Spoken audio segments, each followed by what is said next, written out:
Hello students, welcome back. आज हम बात करेंगे एक नए चैप्टर की जिसका नाम है कंटिन्यूटी एंड डिफरेंशिएबिलिटी। तो इसमें सबसे पहला जो टॉपिक रहेगा हमारा कंटिन्यूटी का रहेगा। कंटिन्यूटी से रिलेटेड एक एक्सरसाइज दे रखी है, वो है 5.1। तो इसमें हम 5.1 का पहला क्वेश्चन डिस्कस करने जा रहे हैं। क्वेश्चन है हमारे पास, prove that the function F x equal to 5x - 3 is continuous at x equal to 0, at x equal to -3 and at x equal to 5। तो क्वेश्चन स्टार्ट करने से पहले आपको बता देता हूँ कि जब हम किसी पॉइंट पर कंटिन्यूटी फाइंड करते हैं उस फंक्शन की, तो हम करते क्या हैं, या तो इसका ग्राफ ड्रॉ करें।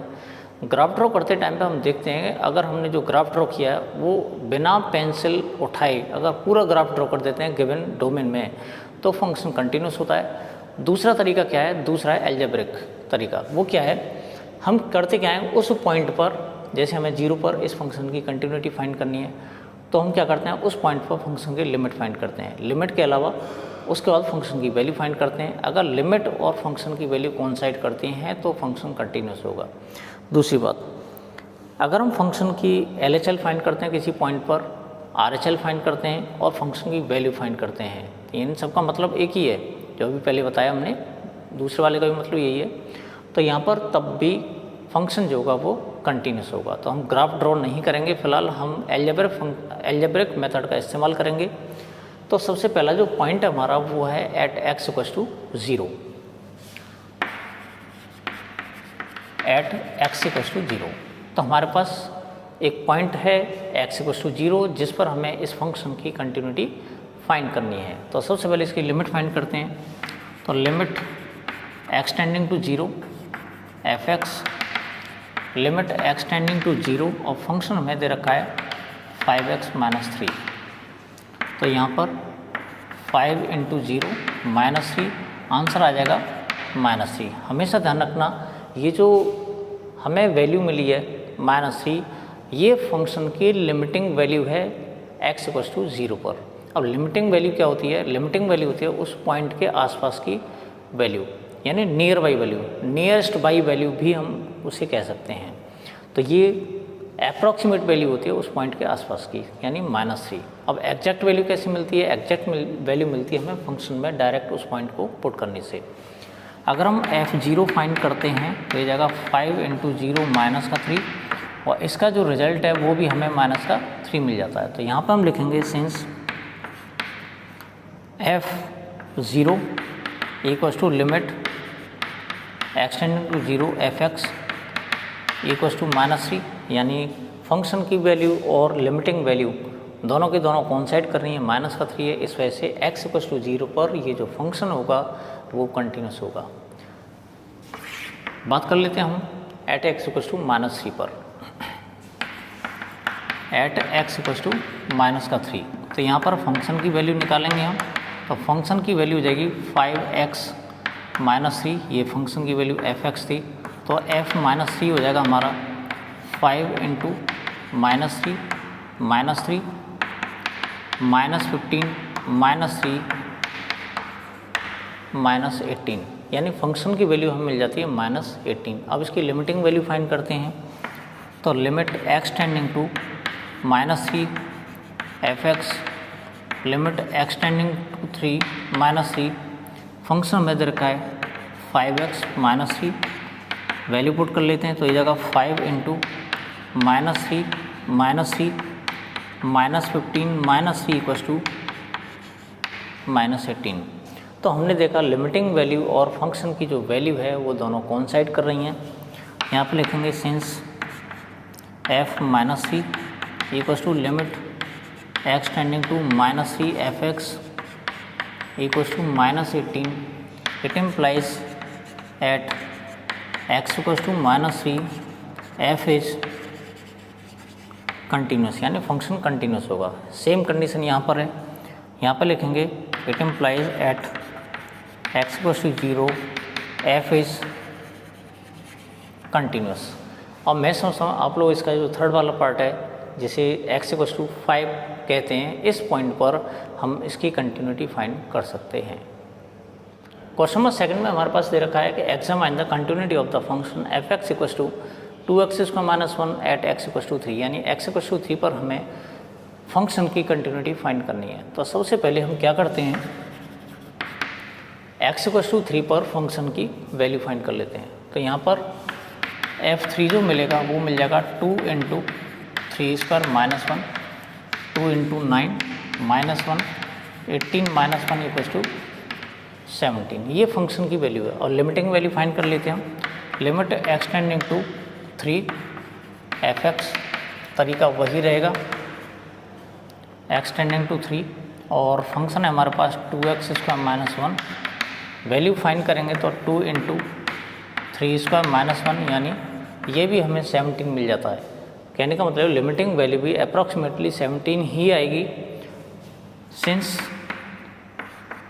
f3 = limit x tending to 3 f(x) = 17। It implies at x = 3 f is continuous, यानी x = 3 पर जो फंक्शन होगा वो कंटिन्यूस होगा। क्वेश्चन नंबर 3 में हमारे पास 4 पार्ट्स दे रखे हैं और 4 पार्ट्स में वो कह रहा है कि कंटिन्यूटी फाइंड कीजिए। अब यहाँ पर उसने किसी भी क्वेश्चन में ठीक तरीके से डोमेन को एक्सप्लेन नहीं किया है। ये जो 2 फंक्शंस हैं हमारे पास बी पार्ट में और सी पार्ट में, उसने कहा कि x ≠ 5 और यहाँ पर x ≠ -5। ये ज़रूर थोड़ी सी हिंट उसने दे रखी है, लेकिन कहीं पर भी ये नहीं बताया उसने कि इसका जो डोमेन होगा वो क्या होगा। तो यहाँ पर हम देखते हैं कि अगर पहला वाला पार्ट हम लेते हैं f(x) = x - 5, तो यहाँ जो फंक्शन होगा x - 5, तो यहाँ पर फंक्शन x की किसी भी रियल वैल्यू के लिए डिफाइंड होगा। कहने का मतलब ये हुआ यहाँ पर x की कोई सी भी हम रियल वैल्यू पुट कर सकते हैं। हर रियल वैल्यू के लिए फंक्शन जो होगा वो वेल डिफाइंड होगा। तो हम क्या करते हैं, क्योंकि x belongs to real number, अब रियल नंबर में से हम कोई सा भी एक पॉइंट सेलेक्ट कर लेते हैं अपनी तरफ से। हो सकता है 5 हो सकता है 10 हो सकता है 1000 हो, कोई सा भी एक पॉइंट हो सकता है। तो हम इसी तरह से एक कॉमन पॉइंट ले लेते हैं c at x = c belongs to r। तो हमने क्या किया, एक कॉमन पॉइंट ले लिया c और यहाँ पर c कोई भी न्यूमेरिकल वैल्यू हो सकती है। तो सबसे पहले हम क्या करते हैं, fc फाइंड करेंगे। तो fc की जो वैल्यू होगी c - 5 हो जाएगी, यानी c जो भी हम वैल्यू सेलेक्ट करना चाहें वो हो सकती है। तो उस पॉइंट पर हम फंक्शन की वैल्यू फाइंड करेंगे तो वो हमें मिलेगी c - 5। नेक्स्ट, अगर हम limit x tending to c find करते हैं फंक्शन के लिए, तो limit x tending to c, function है हमारे पास x - 5, इसकी जो वैल्यू होगी वो भी c - 5 हो जाएगी, यानी फंक्शन की वैल्यू c - 5 और जो लिमिटिंग वैल्यू है वो भी हमें c - 5 मिल जाती है। तो उस केस में हम देखते हैं कि f(c) की जो वैल्यू है limit x tending to c f(x) की इक्वल है और दोनों की जो वैल्यू है वो c - 5 मिल जाती है, यानी उस पॉइंट पर फंक्शन और लिमिटिंग वैल्यू कोइंसाइड कर रही हैं। इसका मतलब ये हुआ कि at x = c belongs to real number f is continuous, यानी जो फंक्शन होगा वो कंटिन्यूस होगा। तो ये तो बात होगी हमारी फर्स्ट वाले पार्ट की। अब बात कर लेते हैं हम सेकंड वाले पार्ट की। सेकंड वाले पार्ट में यही कंडीशन है, यहाँ पर उसने दे रखा है कि x = 5 नहीं ले सकते। तो b वाला पार्ट यहाँ पर लिख लेते हैं, f(x) = 1/x - 5। तो हमने क्या किया कि x belongs to real number, x कोई सा भी रियल नंबर हो सकता है, लेकिन क्या नहीं होगा, 5 नहीं होगा, यानी सारे रियल नंबर को बिलोंग कर रहा है लेकिन उसमें से 5 को बिलोंग नहीं करेगा, यानी x वैल्यू 5 के अलावा इसमें कुछ भी पुट कर सकते हैं। तो हमने क्या किया, टेक या एट कुछ भी ले सकते हैं हम यहाँ पर, at x = c belongs to r - 5। इसका मतलब ये x की वैल्यू हमने कोई सी भी ले ली लेकिन क्या नहीं लिया, 5 नहीं लिया। तो उस कंडीशन में f(c) की वैल्यू हम निकालेंगे तो 1/c - 5 होगी और यही वैल्यू जैसे हमने किया इस तरह से यहाँ पर इसकी वैल्यू फाइंड करते हैं, limiting value x tending to c, तो ये भी 1/c - 5 हमें मिल जाती है। तो उस केस में at x = c belongs to R minus 5 f is continuous, यानी जो फंक्शन होगा वो कंटिन्यूस हो जाएगा। क्यों?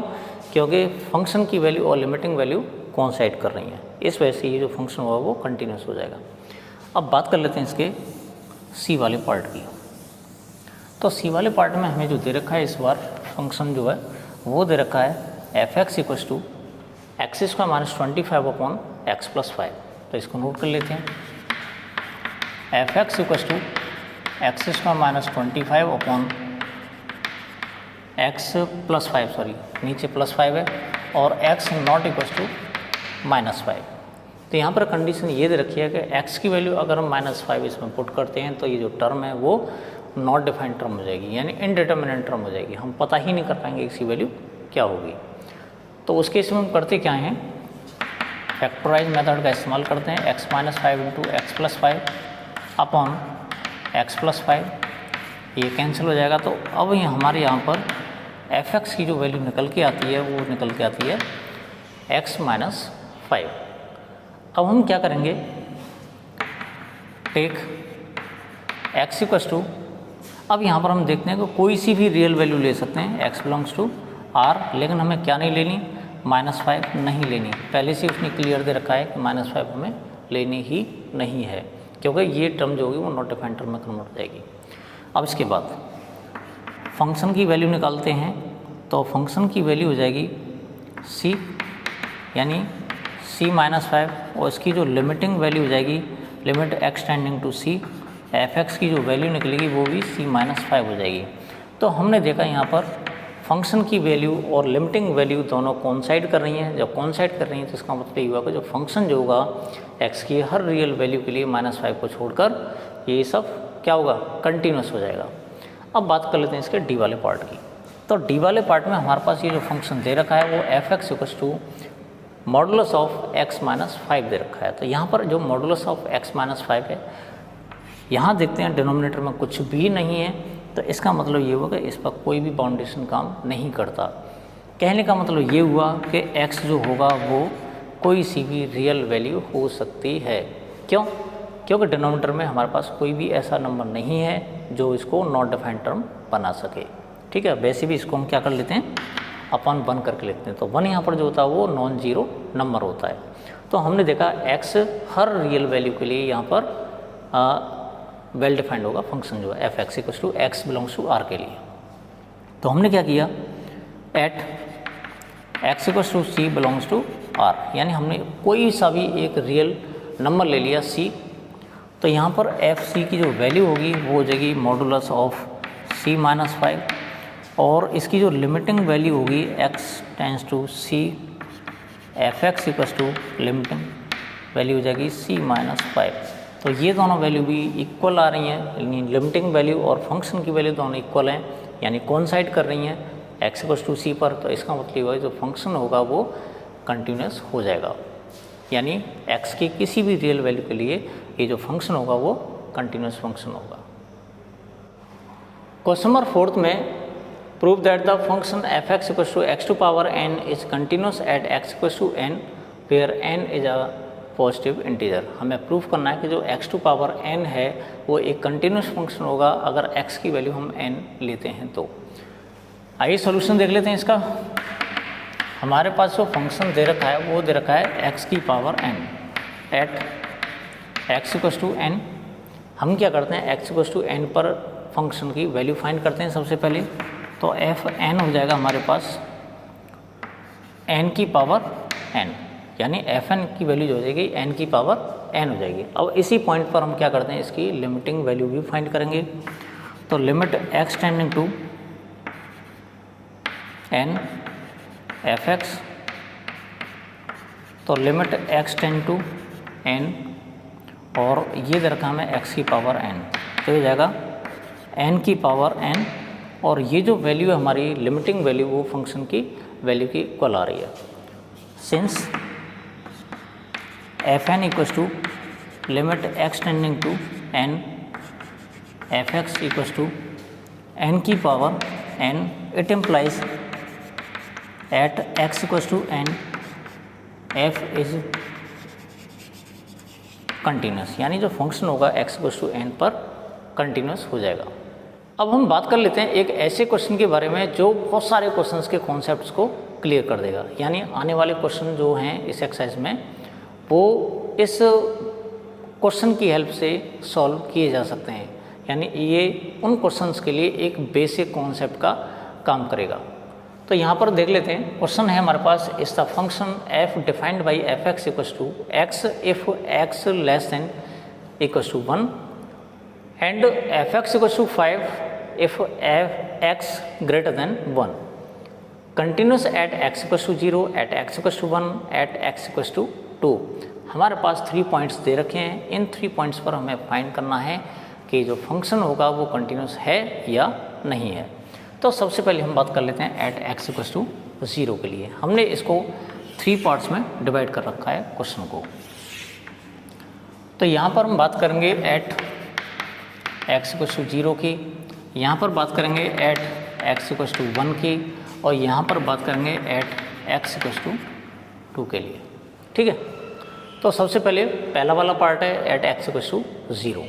तो हमने देखा x की वैल्यू 0 है और यहाँ जो हमें फंक्शन दे रखा है वो 2 पार्ट में डिवाइड कर रखा है। जब x की वैल्यू 1 से स्मॉलर है, यहाँ देखते हैं या तो 1 है या 1 से स्मॉलर है, तो उस कंडीशन में फंक्शन हमें f x equals to x लेना पड़ेगा।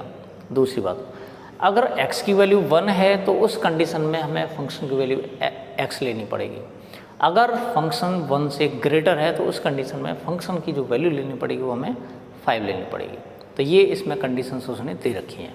तो हमारे पास जो पहला वाला पार्ट है वो है x इक्वल्स टू 0, और ये जो x इक्वल्स टू 0 है वो 1 से स्मॉलर है, यानी 1 से स्मॉलर न्यूमेरिकल वैल्यू है। तो 1 से स्मॉलर वैल्यू अगर हम लेते हैं तो फंक्शन हमें f x equals to x लेना पड़ेगा। तो यहाँ पर एट x इक्वल्स टू 0, तो यहाँ पर जो फंक्शन हमें मिलेगा वो मिलेगा f x equals to x. ये बात हम इससे क्लियर कर चुके हैं। अब x इक्वल्स टू 0 पर हम क्या करेंगे, इसकी वैल्यू फाइंड करेंगे।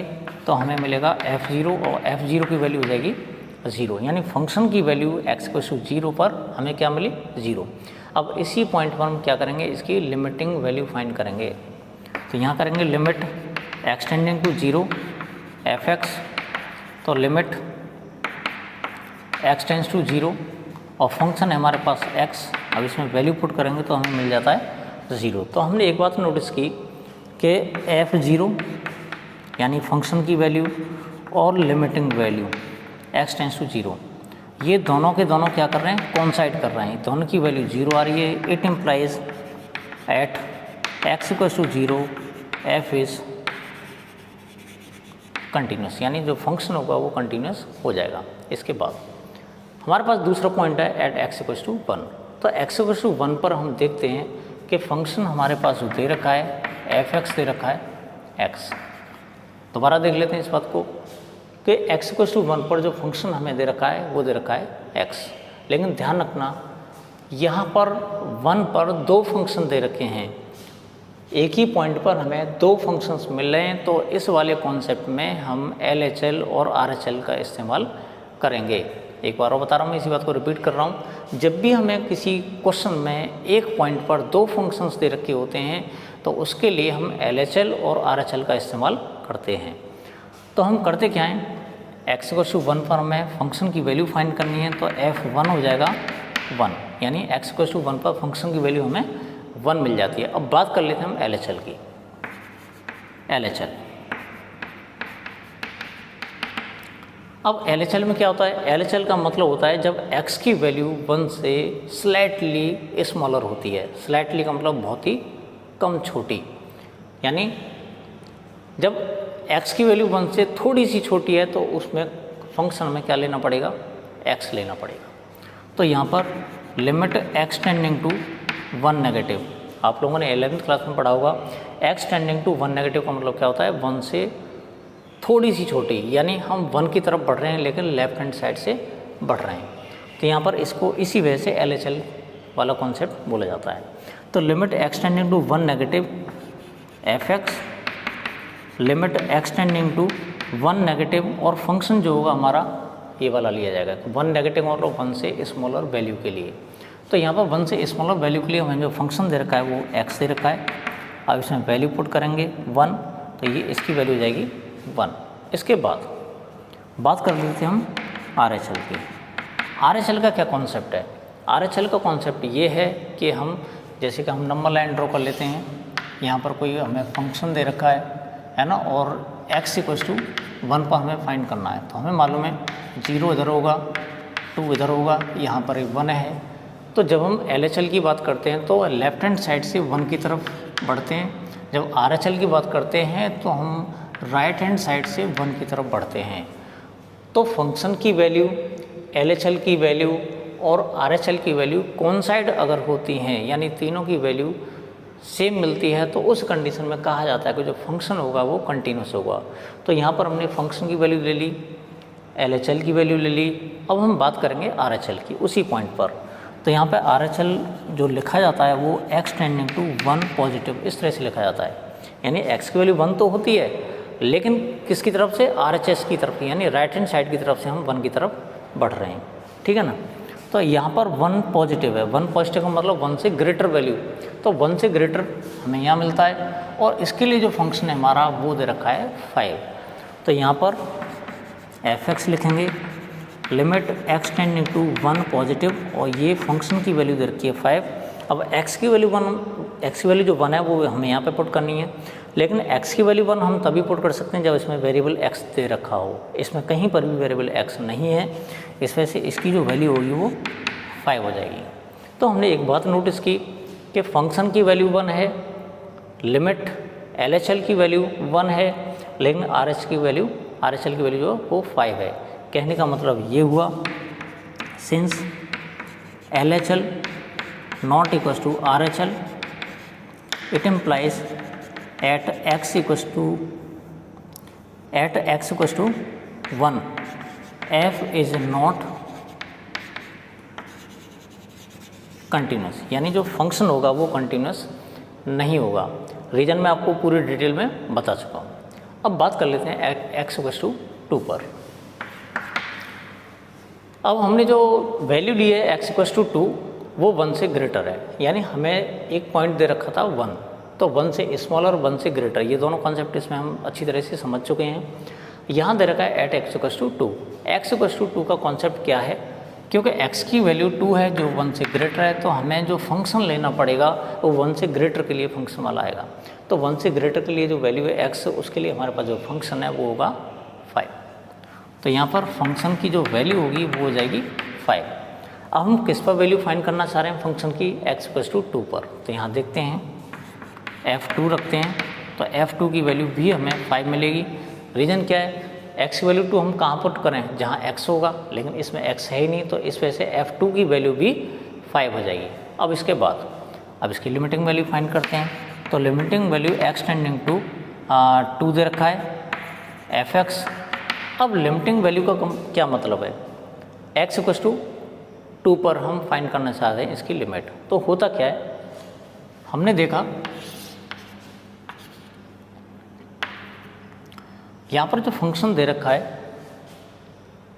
x = 2 पर फंक्शन दे रखा है उसने 5, यानी यहाँ पर 2 है, ये 1 आएगा और यहाँ पर हो जाएगा 3। तो यहाँ पर f2 की जो वैल्यू दे रखी है, कितनी दे रखी है उसने? 5। अब हम क्या करते हैं, यहाँ से ऐसे करके जाते हैं, यहाँ से ऐसे करके जाते हैं। तो हम लेफ्ट हैंड साइड से 2 की तरफ बढ़ रहे हैं, राइट हैंड साइड से भी 2 की तरफ बढ़ रहे हैं, तो हमें जो वैल्यू मिलेगी वो हर बार 5 मिलेगी। यानी limit x tending to 2 fx की जो वैल्यू हमें लेनी है, लिमिट x टेंडिंग टू 2, अब जो फंक्शन हमें मिलेगा वो अब भी 5 ही लेना पड़ेगा। रीज़न क्या है?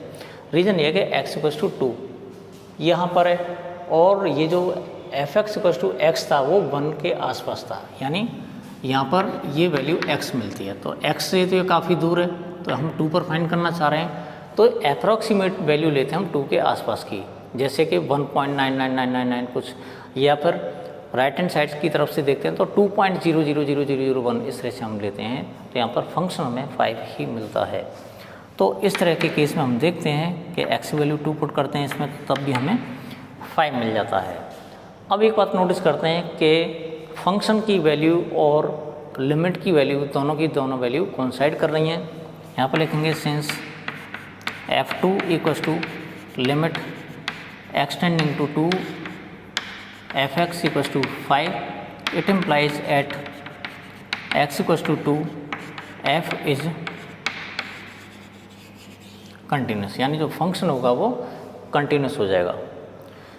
तो मैं समझता हूँ इसके जो तीनों पार्ट्स हैं वो आराम से समझ में आ गए होंगे।